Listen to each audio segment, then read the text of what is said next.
She was 19 years old, living in Brooklyn, New York, with a history of behavioral problems that stretched back to childhood. By the spring of 2023, Mackenzie Shirilla had accumulated multiple shoplifting charges, a pattern of impulsivity, and a reputation among her family for being difficult to reach. Yet beneath that surface existed something far darker, something that would make headlines across North America. In early 2023, she began a relationship with Dominic Gullace, a 20-year-old from her neighborhood. Their romance quickly became intense, possessive, and consuming, the kind of relationship that friends and family watched with growing unease.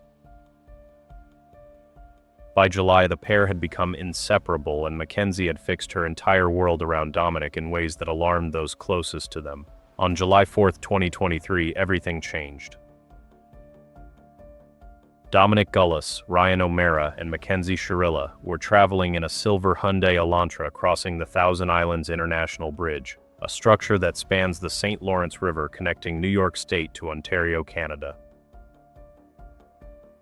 At approximately 4:30 in the afternoon, under a wide-open sky with traffic sparse on the bridge's elevated span, the Elantra slowed, stopped, and then accelerated forward with devastating purpose.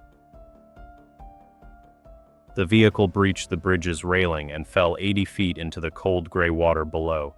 When emergency crews arrived, they found the car's roof partially submerged, Dominic and Ryan trapped inside, and Mackenzie barely conscious on the twisted metal. Dominic Gullace and Ryan O'Mara, both 20 years old, were pronounced dead at the scene. Mackenzie survived and was rushed to a nearby hospital in Ontario, where she was intubated and placed in intensive care. She would later be transferred to a New York hospital under police guard.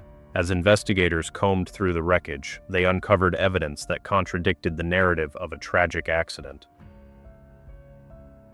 Security footage from the bridge clearly showed the Hyundai slowing to a complete stop in the middle of the roadway, sitting motionless for approximately 11 seconds, and then accelerating directly into the guardrail. Cell phone records revealed that in the months leading up to the crash, Mackenzie had taken out life insurance policies worth over $430,000 on Dominic, policies she had researched extensively and kept hidden from his family. She had withdrawn thousands in cash, canceled hotel reservations for a trip she claimed she no longer wanted, and told conflicting stories about where she and Dominic were headed that day. She had filled her bedroom closet with cash. Text messages between Mackenzie and Dominic showed they had discussed the insurance policies together, a detail that devastated Dominic's mother, who learned of it through court proceedings.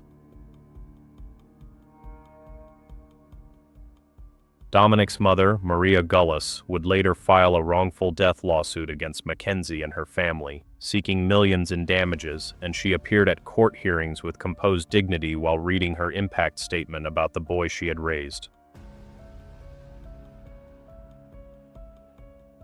In January 2024, a grand jury indicted Mackenzie Shirilla on 4 counts of second-degree murder, one for each victim, even though only 3 people died in the crash, with the 4th count reflecting the depraved indifference to human life that the prosecution argued she had demonstrated. She was 19 years old when she stood trial. The case exposed the terrifying truth that evil does not always announce itself with a mask, that sometimes it wears the face of a girlfriend, a friend, a young woman who smiled for cameras at family gatherings. On the Thousand Islands Bridge, there is now a memorial plaque bearing the names of Dominic Gullace and Ryan O'Mara, flowers that never stop appearing, and a structure rebuilt with stronger barriers that no longer stopped what Mackenzie Shirilla intended to do.